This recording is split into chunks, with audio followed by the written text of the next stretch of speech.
आप सभी को मेरा प्रेम भरा नमस्कार। वीडियो की शुरुआत मैं 2 लाइन से करना चाहूँगा।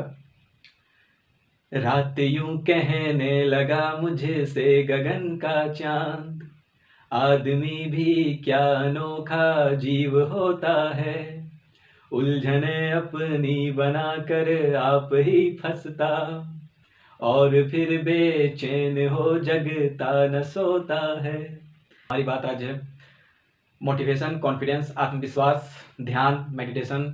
ये सारी चीज़ों से हम वाकिफ़ हैं डे टू डे लाइफ में, जीवन में बहुत ज़रूरतें पड़ती हैं, बहुत इस पे बातें होती हैं, तो हम इसी पे आज बात करने की कोशिश करेंगे। जो लास्ट पंक्ति थी कि उलझने अपनी बनाकर आप ही फंसता और फिर बेचैन हो जगता ना सोता है। तो यही सारी चीज़ें हैं कि इंसान कैसे परेशान होता है अपने जीवन को हैंडल करने में, और फिर वो सारा स्टार्ट होता है वो मोटिवेशन का चक्कर, वो सारे सेमिनार वो आजकल बहुत फेमस हैं। तो एक हम समझने की कोशिश करेंगे कि ये रियल मोटिवेशन, ये कॉन्फिडेंस, ये विश्वास, मतलब इन सब का मतलब ये इसका ओरिजिन क्या है, मतलब इसको एक पूरे एनालिसिस करेंगे, इसका समझने की कोशिश करेंगे इस चीज़ को। तो उलझन जब आती है तो हम जीवन में कई बार ऐसा होता है कि जब हम चल रहे होते हैं तो हम फंस जाते हैं, या फिर बहुत सारी परेशानियां हमें घेर लेती हैं, बहुत सारे नेगेटिव थॉट्स, हमें लगता है कि हम शायद आगे जाना मुश्किल नहीं होता है, मुश्किल होगा, और फिर हम मोटिवेशन स्पीच और इन सारी चीज़ों को पकड़ते हैं, सुनते हैं, समझते हैं, थोड़ा इससे अपने आप को निकालने की कोशिश करते हैं। मोटिवेशन, ये मोटिवेशन क्या है? मेरे मायने अगर मैं इसको देखूं तो मोटिवेशन पानी में उठे एक बुलबुले के जैसा होता है। जब हम परेशान होते हैं और मोटिवेशन के पीछे भागते हैं तो एक टेम्पररी, जैसे कि कोई बुलबुला पानी में उठ रहा होता है और टेम्पररी एक बुलबुला, तो वो एक बुलबुले के जैसा होता है, क्षणिक, कुछ देर के लिए तो हमें एक आग लगा देता है, जैसे कि हम लगने लगता है कि सब कुछ हो जाएगा। जैसे आजकल बहुत सारे ऐसे आप समझ रहे होंगे, तो लग रहा होता है कि कुछ आग लगा देगा, अब तो मैं फाड़ के रख दूंगा, मतलब सब कुछ कर डालूंगा ऐसा। और लेकिन ये होता क्षणिक है, जैसे कोई बुलबुला उठा और फिर वो कुछ देर के बाद फूट जाए, ढल जाए। वो ढलना ही है उसको, क्योंकि वो ट्रू नेचर से नहीं आया है। अगर देखा जाए तो जो रियल मोटिवेशन है, रियल मोटिवेशन, उसका भंडार, उसका मतलब कि ओरिजिन, उसका जो मतलब मोटिवेशन, वो हमारे अंदर ही है, हमारे असली स्वभाव में है, हमारे ट्रू नेचर में है। और लेकिन हम अंदर, अपने अंदर मतलब उस चीज़ को कोशिश नहीं करते निकालने की, समझने की, अपने ट्रू नेचर को समझने की कोशिश नहीं करते हैं, और हम मतलब क्षणिक मोटिवेशन के पीछे भाग रहे होते हैं और हमें लगता है कि सब कुछ ठीक हो जाएगा। वास्तव में वो ठीक होता नहीं, कुछ देर के बाद फिर वही सारी चीज़ें, वही उलझनें फिर से बनी रहती हैं। तो हम बात करेंगे कि ये अंदर मोटिवेशन मतलब क्या है। इसको हम एक एग्जांपल से समझने की कोशिश करेंगे कि आप समंदर के सतह पे बहुत सारे वेव्स उठा करते हैं, वेव्स आपस में टकराते भी हैं, उलझने भी पैदा करते हैं, मतलब लग रहा होता है कि डिस्टर्बेंस, एक अशांति सरफेस पे। लेकिन जैसे हम उसके अंदर जाते हैं तो अंदर हम क्या पाते हैं, मतलब इतनी शांति कि समंदर को एहसास भी ना हो रहा हो कि वो बह भी रहा है। मतलब इतनी शांति होती है कि उसे बहने तक का एहसास नहीं होता है। तो मैं यही बात कहने की कोशिश कर रहा हूँ कि अगर हम अपने आप को भी सतह पे देखें, कि हमारे सतह, हमारे विचार, खास करके माइंड, तो हम देखेंगे कि उसमें उलझन, पूरा वेव, एक थॉट का पूरा मतलब भंडार ऐसा रहता है। और जब हम डिप्रेस्ड होते हैं लाइफ में कई बार, या फिर हम परेशान होते हैं, तो उन सब चीज़ों का जो कारण होता है वो आप एक्चुअली ये नेगेटिव थॉट्स का, मतलब बहुत सारे नेगेटिव थॉट्स एक साथ आना और लगना कि मतलब पॉजिटिविटी मतलब खो जाना एक तरीके से, और वो उलझन पैदा करना, जैसे आपस में टकरा रही हो, बहुत सारे नेगेटिव द्वंद पैदा कर रही हो, और फिर लग रहा एक अशांति फैली होती है। वही समय होता है हमें अपने अंदर झाँकने की। हम गलती यही करते हैं कि बाहर किसी मोटिवेशनल स्पीकर या इस सारी चीज़ों को सुन के फिर कुछ देर के लिए कुछ थॉट में परिवर्तन लाके हमें लगता है कि वो सब सारी चीज़ें ठीक हो जा रही हैं, और आप जान ही रहे होंगे कि ऐसा होता नहीं।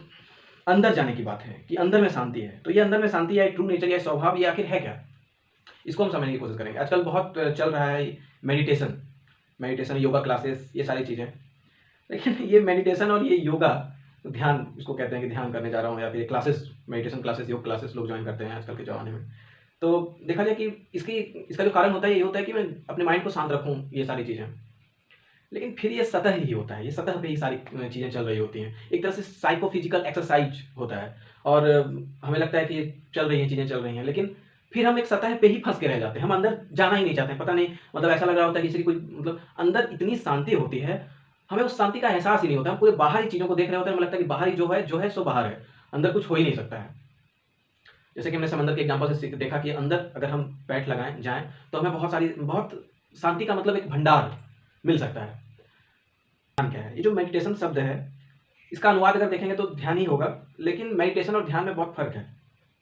इसको हम पतंजलि योग सूत्र में जो अष्टांग योग का मार्ग है, उससे हम समझने की कोशिश करेंगे कि यम, नियम, आसन, प्राणायाम, प्रत्याहार, धारण, ध्यान, समाधि। धारण के बाद ध्यान का स्टेट आता है, और ये जो धारणा है, ये धारणा एक्चुअली कंसंट्रेशन, और यही पूरे मार्केट में या फिर लोग जो कर रहे होते हैं, ये कंसंट्रेशन होता है। मतलब हमारे दिमाग में बहुत सारे विचार उठ रहे होते हैं, उन विचारों में से हम किसी खास विचार को या अच्छे विचार को या पॉजिटिव विचार को लेके और उस पे हम मतलब उसको हम उस पे हम कुछ समय व्यतीत करते हैं और फिर लग रहा होता है कि हमने ध्यान किया, लेकिन वास्तव में ये ध्यान नहीं है। इस कंसंट्रेशन, इस स्टेट के बाद असली ध्यान की शुरुआत होती है।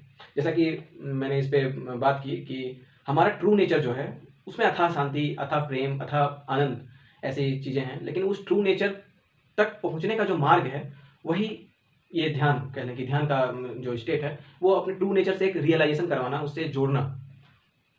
योग माने क्या? जो योग शब्द बहुत मतलब आप सुनते होंगे इसके बारे में। योग माने क्या? योग माने जुड़ना। किससे जुड़ना? क्यों? जुड़ने की आवश्यकता ही कहाँ है? तो इसकी शुरुआत होती है, ये एक अस्तित्व है और हम एक इंसान, हम इंसान में खास क्या होता है? विचार करना, विचार कर पाना और अपने प्रति जागृत रहना कि मैं हूँ। ये मैं का भाव, ये अहम भाव, ये अहंकार, ये कह लें कि ये अहंकार हमें इस अस्तित्व से एक अलग, जैसे कि पानी हो पूरा और उसमें एक बुलबुला उठा और कहे कि मैं हूँ, मेरा होना। लेकिन उस बुलबुले का होना क्या उस पानी के पूरे जो पानी है उससे उसका अलग है? उसका होना उस पानी से अलग है? आप कहेंगे नहीं, वो कुछ देर के लिए है, फिर वो फूट के फिर बिल्कुल उसी पानी में समा जाएगा, पता भी नहीं चलेगा। तो वास्तव में जो अस्तित्व है, ये अस्तित्व से हम भिन्न नहीं हैं, लेकिन हमारा अहम, हमारा अहंकार हमें भिन्न बताता है, इस अस्तित्व से भिन्न बताता है। और ये योग की जो पूरी प्रोसेस है, पूरी साइंटिफिक स्पिरिचुअल प्रोसेस है, ये पूरी प्रोसेस फिर से अस्तित्व से जुड़ना है, इस अहम भाव को कमजोर करके अस्तित्व से जुड़ना। और ये जुड़ने के बाद अस्तित्व का अपना स्वभाव देखें तो उसके स्वभाव में द्वंद नहीं है, उसके स्वभाव में उलझन नहीं है, उसके स्वभाव में परेशानी नहीं है। अस्तित्व में जो भी हो रहा है वो उसको स्वीकार है। अस्तित्व कहीं पौधे बन मतलब पेड़ बन के कहीं फल दे रहा है, कहीं वही पेड़ सूख रही है। मतलब जैसे कि हमारा जीवन, हम जन्म लेते हैं, एक मतलब बचपन बीतता है, जवानी आती है, फिर बुढ़ापा आता है, फिर हम सूख जाते हैं। तो हर चीज़ का मतलब इसी तरह अस्तित्व भी है। उसमें भी आप देख रहे होंगे कि कोई चीज़ बहुत हरियाली के साथ मतलब खिली हुई है, कोई फूल बहुत खिलखिला के खिला हुआ है, तो उसमें भी वो आनंदित है। और कोई फूल अगर सूख रहा है, वो वापस से नीचे गिर रहा है, टूट रहा है, उसमें भी उसको कोई प्रॉब्लम नहीं, कोई द्वंद नहीं है। लेकिन हमारे जीवन का पूरा उलझन ही आता है कि मैं का होना, ये मैं भाव, ये सारी चीज़ें।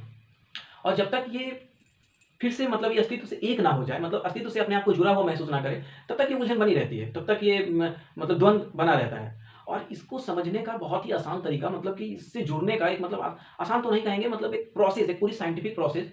साइंटिफिक मैं इसलिए कह रहा हूँ क्योंकि पूरी साइंटिफिक ही है, लेकिन ये सब्जेक्टिव है। ये ऐसे साइंटिफिक नहीं कि मैं बाहर से इसको प्रूव करूँ ऐसे करके, ये सब्जेक्टिव है। जब हम अंदर जाना स्टार्ट करेंगे तभी हमें ये चीज़ें मालूम होंगी कि ये मतलब ये प्रोसेस है क्या।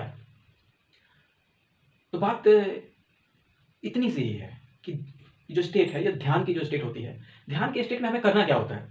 ध्यान के स्टेट में वास्तव में हमें कुछ करना ही नहीं होता है।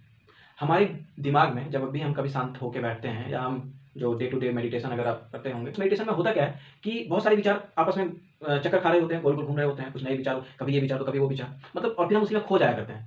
ध्यान में करना क्या है, किसी विचार को लेना ही नहीं है। वो विचार को बस देखना है। देखने का मतलब क्या है कि कोई विचार उठा और हमें बस इतना होशपूर्ण रहना है कि हम उस विचार को देख पाएँ कि ये उठा और वो विचार मैं नहीं हूँ। वो विचार जो उठा वो मैं नहीं हूँ, हमें इतना होशपूर्वक रहना है। अगर ये इतनी होश बनी रहे कि ये जो विचार उठ रहा है वो मैं नहीं हूँ। ये जो विचार उठा, फिर एक नया विचार उठा, फिर एक नया विचार उठा, और हमें बस इतना हर पल मतलब हर एक मोमेंट में ये होश बना के रखनी है कि वो विचार मैं नहीं हूँ, वो विचार मैं नहीं हूँ, ये भी विचार मैं नहीं हूँ, ये भी विचार मैं नहीं हूँ। बस इतनी होश बना के रखनी है। आप देखेंगे कि वो विचार ढल जाएगा। मतलब वो मतलब कि वापस जहाँ से उठा वो उसी जगह पे चला जाएगा।